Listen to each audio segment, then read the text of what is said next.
we start on this, I'm going to give a little background. So unfortunately, for now the third time since I've been mayor, the ugly word of closing of a school is now upon us again.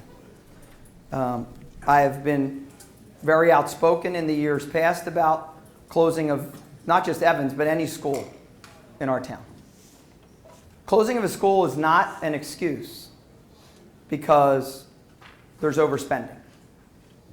Closing of a school should never and can never happen in a town like ours.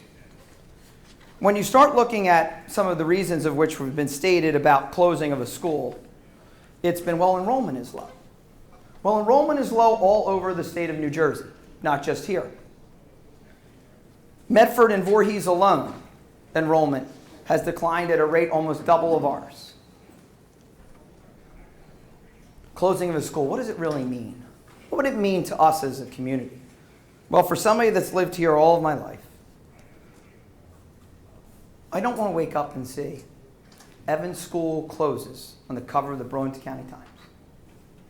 Because that does not stand for what we stand for. That does not stand for what's been happening for the last 9 years around here. Well, we have population increasing.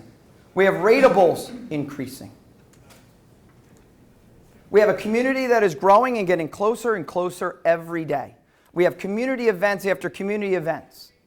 We have people that we've just seen from the numbers being in the number 4 place in New Jersey to retire. People don't want to leave now.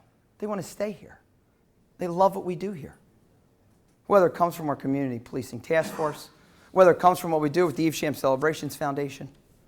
Evesham is one of the golden stars in the state of New Jersey. And to close a school would be cowardly.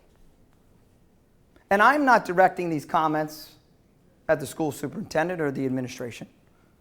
These comments go directly to the 9 individuals who were elected to serve the residents. Those 9 individuals are going to be called upon to make a decision of what to do that's best for the community. When you look at a budget that is $9 million more than Mount Laurel, the town right next to us, for only 250 more children.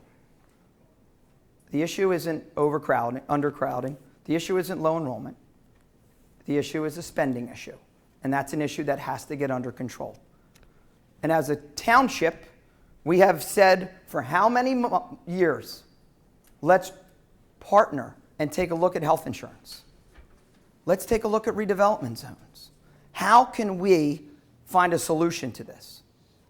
So when I heard the comments made at the public meeting that the administration building was contaminated somehow, that it was unsellable, nothing can happen with the administration building because this great need for freezers.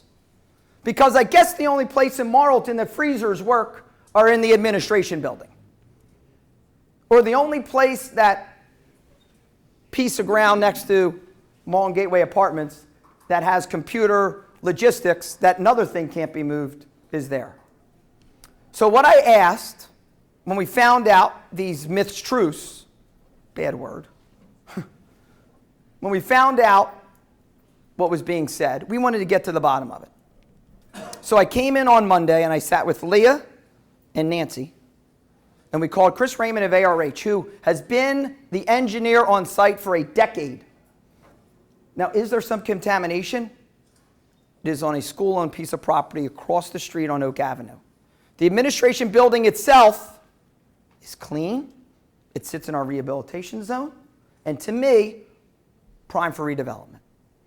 So I asked Nancy, Leah, and Tom if they would put something together to help the residents realize what they have as an asset and try to give the administration some guidance and help of how you can make this Evans closing go away for good.